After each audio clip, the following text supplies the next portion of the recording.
Europe के अंदर भी औरत को बरहना घूमने की इजाज़त नहीं है। तो दुनिया का कौन सा सेकुलर मुल्क है जहाँ पे मेरा जिस्म मेरी मर्जी के तहत खुदकुशी की इजाज़त हो? पेशा करने वाली औरतें वो भी ये कहती हैं कि मेरा धंधा मेरी मजबूरी है, ये कहती हैं मेरा जिस्म मेरी मर्जी है। और ये नारे की बुनियाद ये थी अबॉर्शन, कि मैं औरत हूँ, मेरा जिस्म मेरी मर्जी, मैं बच्चा लूँ ना लूँ, उसको अबॉर्ट करना कत्ल है इस्लाम में। हमने देखा कि जायदादों में हिस्से नहीं मिल रहे, मर्जी की शादी नहीं करवाई जा रही, कुरान के साथ निकाह पर आ देते हैं कि जायदाद देनी ना पड़े।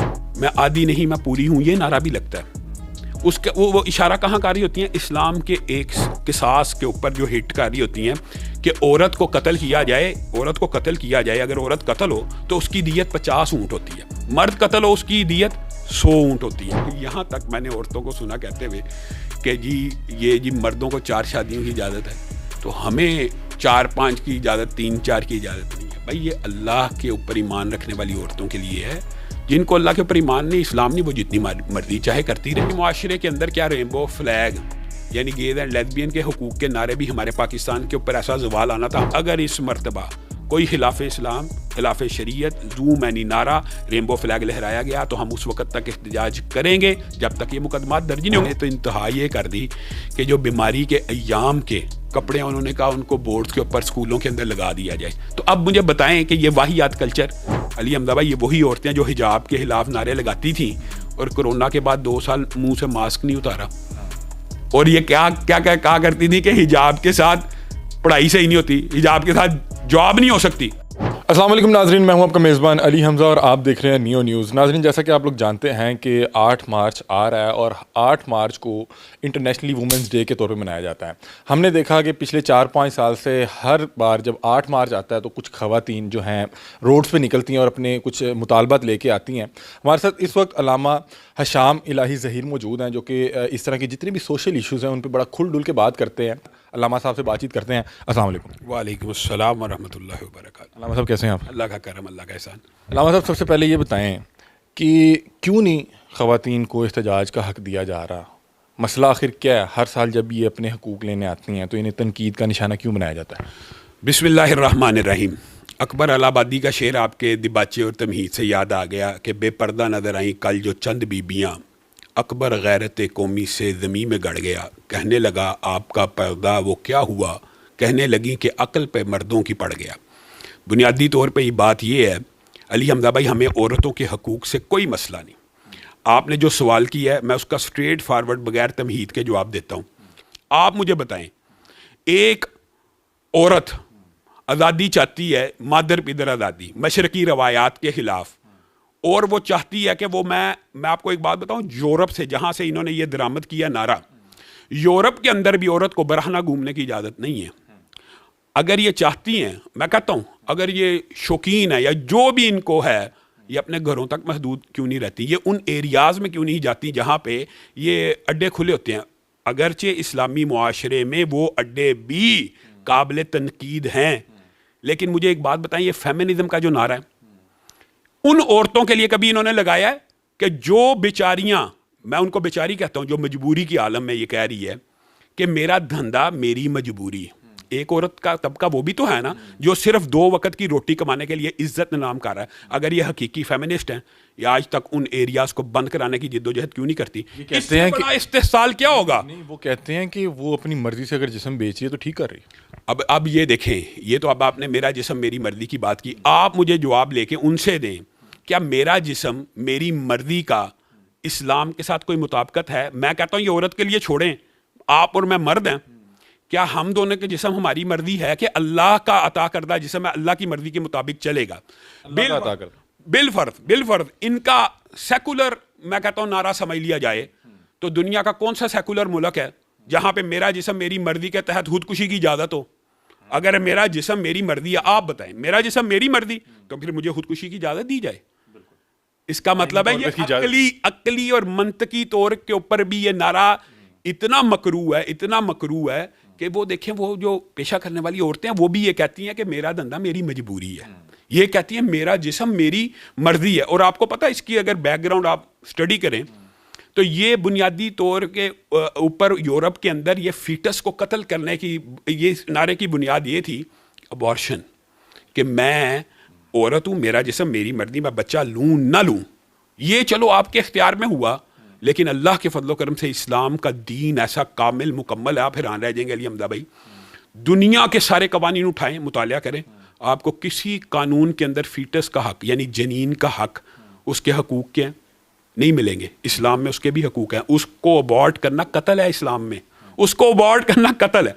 हत्ता कि ये जो मैं हाथ हिला रहा हूँ, इस्लाम ऐसा दीन खूबसूरत और प्यारा कि इस हाथ हिलाने के अहकामात हैं कि ये जायज़ है, हराम है, मुबाह है, यानी एक एक एक्शन के ऊपर अल्लाह रब्बुल इज़्ज़त ने हर चीज़ का हुक्म नाज़िल फरमाया। और अगर आप ये समझते हैं कि मेरा जिस्म मेरी मर्जी का नारा नाकली तौर पे दुरुस्त है, क्योंकि खुदकुशी की इजाज़त नहीं, ना इस्लामी तौर पे दुरुस्त है, ये जिस्म अल्लाह का अदा करता है। ये क़यामत के दिन हाथ पाँव ने गवाही देनी है कि ये क्या करता रहा, ये जिस्म अल्लाह का। अच्छा, दूसरी बात ये देखिए, जितने रसूल और पैगम्बर आए हैं उन्होंने क्या कहा, मैं अब्दुल्ला हूँ, मैं अल्लाह का बंदा हूँ। ये अल्लाह के बंदे का जो अगर बंदा इकरार करता है कि मैं अल्लाह का बंदा हूँ, मैं कहता हूँ ये जैसी भी हैं कलमा को मुसलमान तो हैं, कुछ तो होंगी शायद एथियस्ट भी हों, लेकिन इल्ज़ाम नहीं हम लगाते। कलमा को मुसलमान औरत को क्या ये ज़ेब देता है कि मेरा जिस्म मेरी मर्जी, मेरा जिस्म अल्लाह की मर्जी। ये तो आप बिल्कुल ठीक फरमा रहे हैं कि क्योंकि मैं उनकी आइडियोलॉजी को तो नहीं सपोर्ट करता, मैं उनके बिहाफ पे आपसे सवाल ये पूछ रहा हूँ कि ऐसी क्या नौबत आई कि इन्हें निकलना पड़ा ख़वातीन के हकूक़ के लिए। हमने देखा कि आप बिल्कुल ठीक फरमा रहे हैं कि इस्लाम ने हर ख़ास व आम, हर मर्द और औरत के लिए तमाम चीज़ें जो हैं पहले से बता दी गई कि क्या हकूक़ हैं और क्या फ़राइज़ हैं। लेकिन हमने देखा कि कहीं ना कहीं हमारे यहाँ बेटियों को उस तरह से हकूक़ नहीं मिलते। और ये तो चलें एक इल्ज़ाम लगाते हैं कि बेटे को बोटी बड़ी दे दी और बेटी को छोटी बोटी दे दी, मेरा ख्याल है ये तो मसला ही नहीं है। हमने देखा कि जायदादों में हिस्से नहीं मिल रहे, मर्ज़ी की शादी नहीं करवाई जा रही, कुरान के साथ निकाह पर आ देते हैं कि जायदाद देनी ना पड़े। हम कहाँ पे पीछे रह गए? हमें तो ये सारी चीज़ें मिली हुई थी, पता थी, एक इस्लामी मुल्क था, उल्मा थे, हम वो चीज़ें नाफिज क्यों नहीं कर सके? ये आपका सवाल बड़ा वैलिड है। इसके अंदर आप कह सकते हैं कि स्टेट की कोताही, इंस्टीट्यूशंस की कोताही, मेंबरों मेहराब की कुछ नेग्लिजेंस शामिल हो सकती है, लेकिन आज भी मुआशरे के अंदर अगर बेटियों को विरासत मिलती है तो वो मेंबर व मेहराब के एड्रेस करने की वजह से मिलती है। ये भी बात याद रखें कि मेंबर व मेहराब ने औरत के जितने हकूक़ गसब हो रहे हैं उसके ऊपर आवाज़ ज़रूर उठाई है। आप ये देखें कि इनका फ़लसफ़ा, इनको इस्लाम के बारे में ना इतना नॉलेज भी नहीं होता। अब ये जो आपने सवाल किया, मैं आधी नहीं मैं पूरी हूँ, ये नारा भी लगता है। उसके वो इशारा कहाँ कर रही होती हैं? इस्लाम के एक किसास के ऊपर जो हिट कर रही होती हैं कि औरत को कत्ल किया जाए, औरत को कत्ल किया जाए, अगर औरत कत्ल हो तो उसकी दियत 50 ऊँट होती है, मर्द कत्ल हो उसकी दियत 100 ऊँट होती है। यही गवाही में भी है। गवाहियों के अंदर तो औरत का मुकाम मर्द से बहुत ज़्यादा, अकेली हो एक औरत की गवाही कई मरतबा 4 मर्दों पे भारी होती है। मेरे ख्याल विरासत में है कि मर्द का ज़्यादा ये बातें वो, लेकिन टारगेट वो इसको पिन पॉइंट कर रही होती है कि औरत को 50 ऊँट और मर्द को 100 ऊँट। अब ये देखें ज़रा लॉजिक, आपने समझनी है, बात बड़ी आसान है, लोग समझ जाएंगे। औरत कत्ल हुई, उसकी दियत 50 ऊँट है, किसको मिलने हैं? मर्द को मिलने हैं ना। और अगर मर्द कत्ल हो उसकी दियत 100 ऊँट किसको मिलने हैं? हाँ, औरत को मिलने हैं ना, उसकी बीवी को मिलने हैं। अब बात ये समझे कि मर्द का कत्ल होने से जो 100 ऊँट है वो मिल किसको रहा है? उसका बेनिफिशियरी कौन है? उसकी फैमिली, उसकी बीवी, उसके बच्चे, उसकी बीवी और बच्चे। यानी इनके अकल के ऊपर ऐसा पर्दा है कि हर चीज़ उल्टी नजर आ रही है कि मर्द की दियत 100 ऊँट को वो कहती है जी मर्द पूरा है और औरत की दियत 50 ऊँट। और भाई औरत कत्ल होगी तो उसकी दियत खामन को मिलनी है, मिल तो आधी रही है मर्द को, औरत को की दफा तो पूरी की पूरी 100 के 100 ऊँट औरत को मिल रहे हैं। फिर बुनियादी तौर पे इनका ये अजीब एजेंडा कि जी, यहाँ तक मैंने औरतों को सुना कहते हुए कि जी मर्दों को 4 शादियों की इजाज़त है तो हमें 4-5 की इजाज़त, 3-4 की इजाज़त नहीं है। भाई ये अल्लाह के ऊपर ईमान रखने वाली औरतों के लिए है, जिनको अल्लाह के ऊपर ईमान नहीं, इस्लाम नहीं, वो जितनी मर्जी चाहे करती रहें। ये कर यानी जिसका इस्लाम कह रहे हैं जिनका नहीं मानना वो जितनी मर्जी शादियां करें, जो मोमिन ही नहीं है, जिसका अल्लाह के ऊपर यकीन ही नहीं है, अल्लाह के अहकामात को जो मानता है, उसी औरत के ऊपर पाबंदी है ना एक की। जो नहीं, मैं अगर अल्लाह के काम को मानता हूं तो मेरे पे शराब हराम है ना, बेशक। और अगर मैं नहीं मानता, कितनी वैलिड आपने बात की है। अब जो बुनियादी तौर पे आपका सवाल है कि हम इनके खिलाफ क्यों हैं, हम इनके खिलाफ एहतजाज क्यों करते हैं, हम उन नारों के, वो जो पोस्टर्स होते हैं, वो जो मशरकी रवायात के खिलाफ ये गंद मुआशरे के अंदर फैलाना चाहती हैं, इसका एक एंगल और भी है। आप कहते हैं कि इनके ऊपर इस दफ़ा इन्होंने कहा कि हमें इजाज़त नहीं मिल रही। हम तो समझते हैं अगर ये इजाज़त नहीं मिल रही, ये बहुत पाकिस्तान के आर्टिकल 2 इस्लामी दफात मशरकी रवायात, हर लिहाज से ये फैसला दुरुस्त है। लेकिन आपको पता है जैसे ये इजाज़त रुकी है, कहाँ से कॉलें आना शुरू हो गई हैं, कहाँ कहाँ से आए हैं मैसेजेस के इनको इजाज़त दी जाए। तो फिर भी अगर आंखों के ऊपर पर्दा है कि इस मोहब्बती माफिया के पीछे किन लोगों का हाथ है, आप ईमानदारी से खुद बताएं, आपने कवर भी किए हैं कई मार्च, क्या रेनबो फ्लैग नहीं लहराया गया? ऐसे ही है, लहराया गया। वो लहराने के साथ एडमिट करते हैं कि जो होमोसेक्सुअलिटी है, ये जो मर्द मर्द और खवातीन खवातीन, वो कहते हैं मर्जी है तो करें। तो फिर इस्लामी मुआशरे के अंदर क्या रेनबो फ्लैग यानी गेज एंड लेस्बियन के हुकूक के नारे भी हमारे पाकिस्तान के ऊपर ऐसा जवाल आना था, हमने अपनी आंखों से ये दिन देखने थे। ये मशरकी रवायात नहीं है, ये इस्लामी रवायात। कतर के अंदर वर्ल्ड कप हुआ, वहाँ पे तो रेनबो फ्लैग लाने की इजाज़त ना मिली, तो हम पाकिस्तान जो इस्लाम के नाम के ऊपर बना हुआ है, जहाँ वहाँ पे पूरी दुनिया के ममालिक आए, अपना कल्चर है, हम इस मुआशरे में रह रहे हैं। कौमे लूत का अदाब किस वजह से है? चलें इसके ऊपर तो कुरान के ऊपर आ जाएं। हर ऐसी औरत, अली हमजा भाई, शरीयत का हुक्म है, जो मर्द की मुशाबत करे उसके ऊपर लानत है अल्लाह की।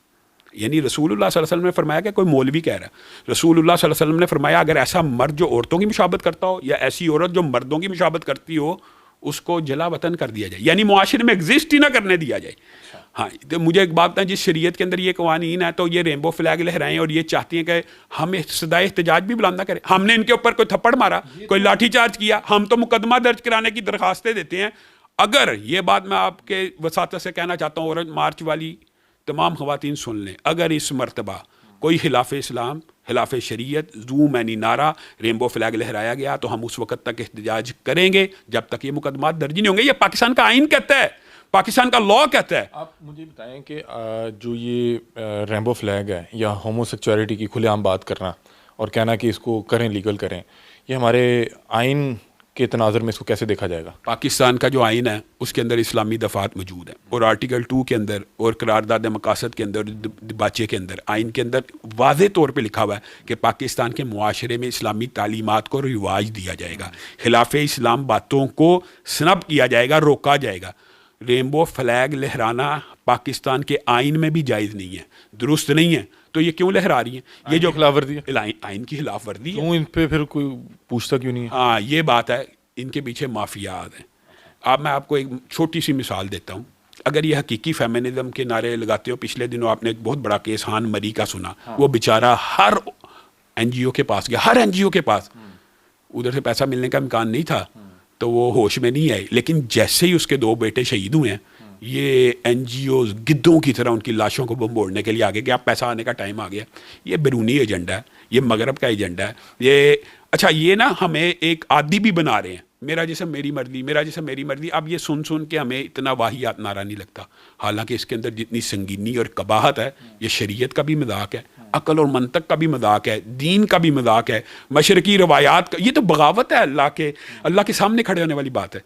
यानी हम मखलूक नहीं है। वो ये कर रहे हैं कि एक नारा इतना कहा जाए, इतना कहा जाए कि हमें लगे कि ठीक है। अब मैं आपको एक बात बताता हूँ कि जो एथियस्ट भी होता है ना, वो भी इस बात का कायल होता है मैं मखलूक हूँ, वो अपने आप को खालिक नहीं कहता। तो इनकी मुसलमानों की अकल के ऊपर पर्दा कि हम मखलूक हैं, हमारा एक खालिक है, उसने ये जिस्म दिया है, उसने साथ एक किताब दी है कि ये इसके मुताबिक जिस्म को चलना चाहिए। वो किताब वो लॉ की है, कुरान पाक एक आइन और दस्तूर और कानून की किताब भी है, और मुआशरे के अंदर जिंदा रहने की किताब भी है। वो जो पूरी किताब साथ दी है, जिस्म ने उसके मुताबिक चलना है कि अपनी अकल के मुताबिक चलना है। खालिक जो क्रिएटर है उसको पता है। एक आम मशीन की मिसाल ले लें, कंप्यूटर की मिसाल ले लें, साथ एक बुकलेट आता है, अगर उसके मुताबिक नहीं चलाएंगे तो स्पार्क हो जाएगा, खराब हो। तो ये सिस्टम खराब हो चुका है। मैं इनको ये कहता हूँ, आए, दावत भी है, अगर आप हकीकी फेमिनिस्ट हैं आए। बुराई के जितने अड्डे, औरतों का सबसे बड़ा इस्तेहसाल ये है कि जो बुराई के अड्डे खुले हुए हैं, मस्जिदें, या आप ये देखें, मस्जिदें जो होती हैं वो काबतुल्लाह की बेटियां नहीं होती, खाना काबा की बेटियां।